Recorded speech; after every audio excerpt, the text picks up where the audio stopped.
When we originally started, we were that company that did all of it. One call, do it all. And that's also another area that I would not go back into. If I was to go back 15 years, roll back the tape, I would not be that company that one call, we do it all. Decks, kitchens and building. I would encourage anyone going into this to find out what you're good at, what you love, what's your passion, and really hone in on that. And as you hone your craft or your trade, you will do it with excellence and you will have a higher profit margin within that. So some of the stumbling blocks I encountered along the way. So in the last number of years, last 4 years, we streamlined it, pulled it back, narrowed it down to about 4 things: barndominiums, concrete, dirt work, and pole barns. And they all flow together. I say it this way: we don't go to a Chinese restaurant to get a steak, right? We go to a steakhouse to get a steak. Go to the people that are in their craft and in their trade. And then there are some sub trades that spool off of that. So our concrete and our dirt work spool off of that, even though it's still in the barndominium trade.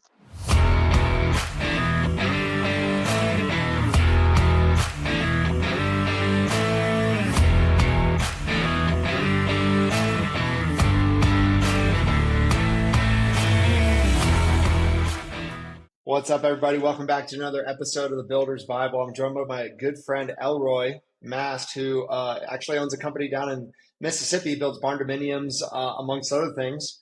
And Elroy is a friend of mine through Rise of Kings. You've probably heard me talking a lot about Rise of Kings on the podcast because it's impacted my life so much.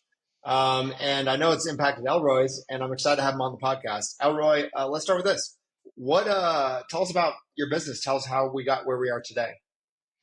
Yeah, thanks for having me on, man. So we started in 2009, and our goal at the time, as I started, was just to create a company that would sustain myself and my family. And I think that's one of the first flaws that as I look back on, that I can identify is not preparing for growth in a small company. So a lot of guys say, if I could just create X amount of wealth a week or X amount of impact, but we never prepare. I never prepared for the potential that the business could actually have. So as I started through in 2009, we were just coming out of the recession, and the industry was really challenged at the time. So we have, over the last 15 plus years, we've had a lot of growth and a lot of learning curve to get us to where we are today. Okay. Well, tell us just kind of overall where the company's at. Like, tell us overall sales, staff, what kind of projects you're working on. So we are a company of about 9 people on staff. We're not a large company. We're mid-range in that ratio for a residential company. So one of the avenues for us combating growth and being able to produce a high quality product is also subbing out, using subcontractors to do that. So we focus primarily on barn dominiums and pole barns. And then with that, we also do our own dirt work and our own concrete. And so one of the key fundamentals that we started to see very quickly in the industry is that when you have multiple subcontractors on a job site, quality control can quickly diminish. And also the aspect of having homeowners aware of what is going into the product. Whether they're getting a 4-inch slab, a 6-inch slab, how tall is the sidewalls, where does the trusses end, et cetera, et cetera. And if we're not having our finger on that pulse, a lot of those factors get left, and it causes confusion and chaos on the back end, and ultimately a higher cost of project. So we build 4 to 6 barn dominiums a year just as a barn dominium, and then we do pole barns, spool off of that. We do dirt work and some land management off of that. So when we originally started, we were that company that did all of it. One call, do it all. And that's also another area that I would not go back into. If I was to go back 15 years, roll back the tape, I would not be that company that one call, we do it all. Decks, kitchens and building. Find out what I would encourage anyone going into this to find out what you're good at, what you love, what's your passion, and really hone in on that.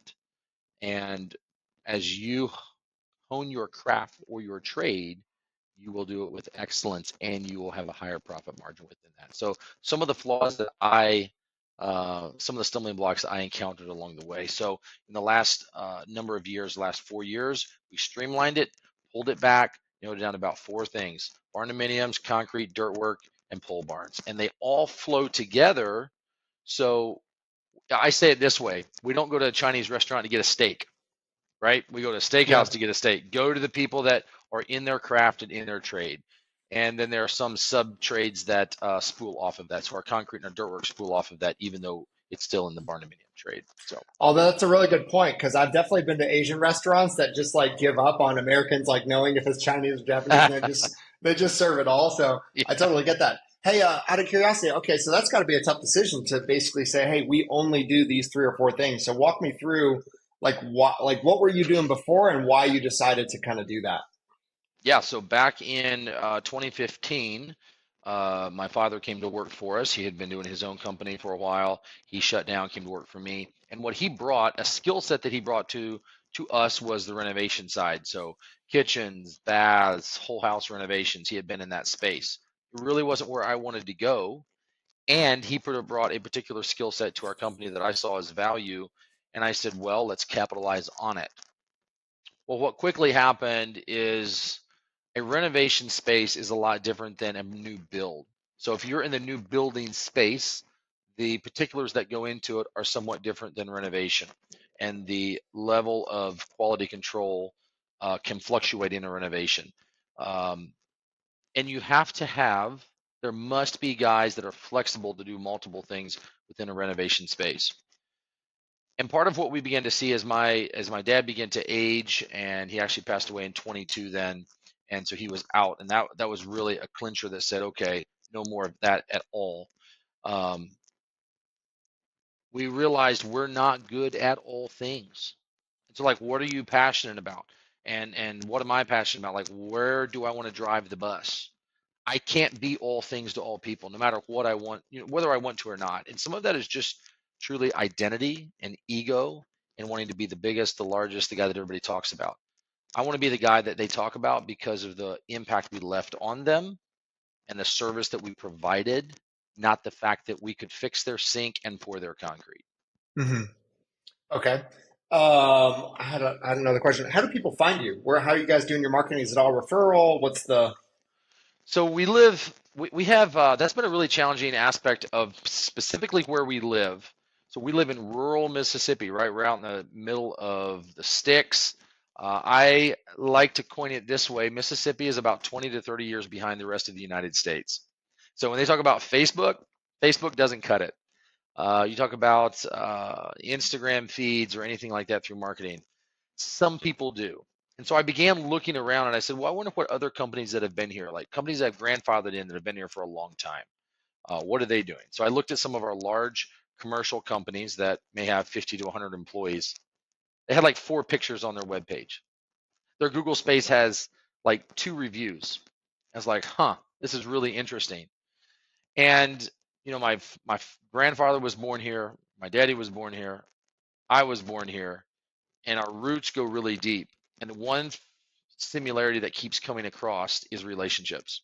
Mm, And primarily in our area, if you are referred by a good client, we have experienced almost 100% success rate in closing that job. Not because they know us, but because they know the guy that referred them. The mm, problem with that is that that is not working for the rest of the United States. And it really doesn't work well for here because it narrows your field of people that you're going to work for. As those people die off or maybe acquaintances move or so forth, like you lose that bandwidth.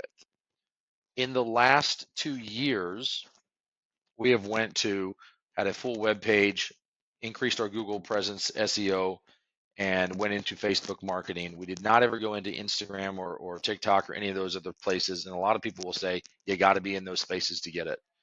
Um, we've never done radio or TV ads or newspapers or anything like that. Word of mouth has been our primary in our industry and relationships. So if you can take the time to cultivate the relationship, lean into those and establish them, that has meant more in our specific location and industry than any other factor that we can contribute to advertisement. mm. What about artificial intelligence? How are you guys using it? Where do you feel like you could be using it that you're not? Yep, love it. So I feel like we got on the bandwagon a little bit late into AI and to chat. So we use Chat GPT primarily as our AI in it. I've really looked at like how can I create the AI to use my hammer? Like some of the manual labor parts, it just isn't going to fit. However, there's a lot of parts that are. And so when we started using it for advertising, SEO processes, like what do we need to do to increase Google presence and advertising? So those are super helpful. We also have used them in business in terms of being able to input that all of our business data into chat. And if you are a business owner that is not utilizing Chat GPT, you have got to get on the bandwagon. Like it is like your lifeline in the modern era of time, and it's basically free for all practical purposes. So like one of the things that we did was we took all of our financials, we input it in, we PDF'd it in, and we told it, all right, give us a financial report, and boom, in 10 seconds it spit it out. And then I said, okay, great, create me a round table. I want a financial advisor, I want a forecaster, give me the devil's advocate, on and on and on. I got like 7 people within there, and they all give their opinions based off of facts and not logic or not reasoning, not emotion. And then I started telling it like, I need an SEO or a CEO, I need a CFO. Like, start telling me where we need to cut and what we need to do. It was mind blowing what we tapped into. So that I think was probably the biggest. And then we also have been utilizing it in estimating as well. So there's a lot of things that you can spend hours and hours and hours writing an estimate.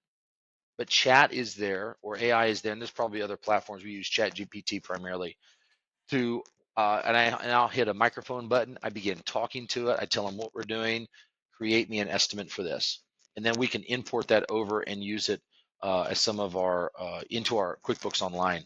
But the one thing that it did in our estimating, which we have found so helpful, is it shortened our estimating cycle. And as it began to learn the way we talked and our processes, we would take that estimate, review it, it would put it in a very clean format, and we would email it out directly. And it gave us a preliminary estimate to work with without spending hours over on QuickBooks Online or whatever platform you use. And it got us in the door with a customer within minutes instead of days. This chat spits it Mm, out so fast. mm. Where do you feel like you could be using it that you're not? Not just ChatGPT, but just AI in general. Yeah, I've processed that some, and I don't fully know the answer to that. The one area that I think we could um, probably tighten up on is like scheduling. Um, Also, like planning my time, scheduling my time out as well. Even buying an airline ticket, scheduling a dinner date, things of that nature, like streamlining the efficiency of my time on the back end.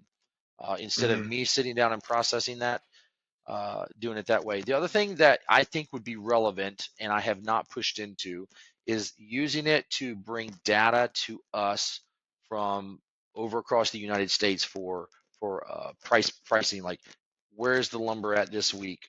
Where is paint? And believe it or not, paint is a fluctuating market. Like, we might be paying $45 a gallon for it this week, and next week's it's 47. You say, well, gee whiz, it's $2. I know, and we need to know those. And if you don't know it, you're behind the curve. So just giving you raw data on the markets so that you can stay abreast of your pricing structures as well, I think would be Staying abreast. Good word. I like that. Okay. What was my next question for you? Let's talk about what's something we haven't talked about that fires you up? We can talk even Rise of King stuff. I'll tell you the thing that fires me up the most, that has been most challenging in our business. For years and years and years, I said that I could not duplicate what I do as a business owner. Like, I'm a small business owner, right? And I said, I'm wearing the hat of the sales, the estimating, some of the processes, the all of the stuff on the backside. And it was really a limiting belief because I said I can't duplicate myself, essentially. I am so Hmm. important and I have all of this here. How do I get it out of my brain onto paper to create a process for my people to work with? Yeah. I believe that that can be a limiting factor for a lot of small businesses. If you're um, 5 million or less and 20 employees or less. And there's a couple glass ceilings that you're going to hit that will force you. You will either overcome them, you will break that glass ceiling, or it will push you back down to stay a small, very small business of 10 people or less and $2 million or whatever. There's ceilings. That's a really good point. And I've talked to a lot of home builders and commercial guys. And commercial guys, there seems to be a break point for whatever reason at 12 to 15 million and about 30 million. And then home builders, it seems to be like around like 6 to 8 houses a year. You can kind of putz along, it sounds like, and just kind of do 6 to 8 houses a year. But really, like getting past that point, then you got to really hire like an absolute rock star project manager. A couple other things have to happen. It sounds like, yeah. Yeah. So there is just a fact that I know that my ability for every lead tech on my crew, they can handle 3 guys efficiently. If they're really good, they might can handle 5. Plus them is 6. And so that's a glass ceiling. They can only manage so much. There's only so much efficiency of time. I know that a project manager in our space can only realistically handle about 2 crews. 3 is going to push them out because they're spread out on different jobs. And if I have 3 crews with 3 guys each plus a lead tech, that's 12 guys. That means a project manager is holding down 12 guys in 3 different jobs. So that's another glass ceiling. In order to put another crew in place, doesn't mean just hiring a truck or getting a truck and crew and guys. It means realistically another project manager. Another project manager means another office staff and so forth. It builds back from there. So I would 100% agree with that. And that's one of the factors that I did not prepare for coming into it when I started my business, was that I had no vision for the growth. I only saw the 6 months in front of me. And I was very, very short-sighted. And I remember my brother calling me. He's been in business for 20 plus years. And he said, prepare for growth. I said, I'll never be that company. I'll never be that guy. But what if God actually does want you to be that guy? What if that's part of your ministry? What if that's what you're called to? And what if, I would challenge any new business owner going into it, or a company that's been in business for a long time, like, are you playing small? Is it sustainable what you're doing? And the one Mm, key factor is I did not want to create a company that just got by this week. I wanted to create a company that had residual income. And that meant removing myself out of the equation. So you can have a company, a residential company that says, hey, we're gangbusters. We're doing, 2 million a year in the residential space. We're doing, 4 homes, blah, blah, blah. They fill in all the blanks. And I say, great. And what happens if you break your back, you break your leg, you die? mm, Well, business will probably shut down. That is not a sustainable company. So mm, I set out to create a sustainable company, and there are certain factors that have to be in place to get that. An estimator, sales, office staff, project manager, crews underneath it, and the processes that go along to sustain each one of them so that it can be duplicatable. If they are not duplicatable, they're not replicatable, what you've done, it is not sustainable. It's a very mm. short-sighted company. Anything else that you haven't talked about, man? That's a good word to end on. Anything else that we haven't talked about that you want to talk about today? Yeah, one thing I would throw in here is to know your identity first of all. And I don't know who all your Mm, listeners are, but I would I will always challenge and end this way: to know your identity in Christ first of all. And it doesn't matter what business you create, no matter what the wealth you create, all of that stuff can come tumbling down in an instant, whether you created it or your local economy. So mm. whatever you do, have your foundation secure in the Father above, in Christ Jesus, and the Amen. business will work itself out. Amen. Elroy, if people want to learn more about who you are and what you do, where can they go? You can find us on Facebook, Reliable Construction. You can find us on our webpage at reliableconstructionpros.com. And I believe all of those links were on Google Space, and we have all of our links to our webpage and to contact us directly. Awesome, man. Well, thank you so much for joining us. Don't hop off yet. I want to chop it up with you, but thanks so much for coming on the podcast. Thank you, brother.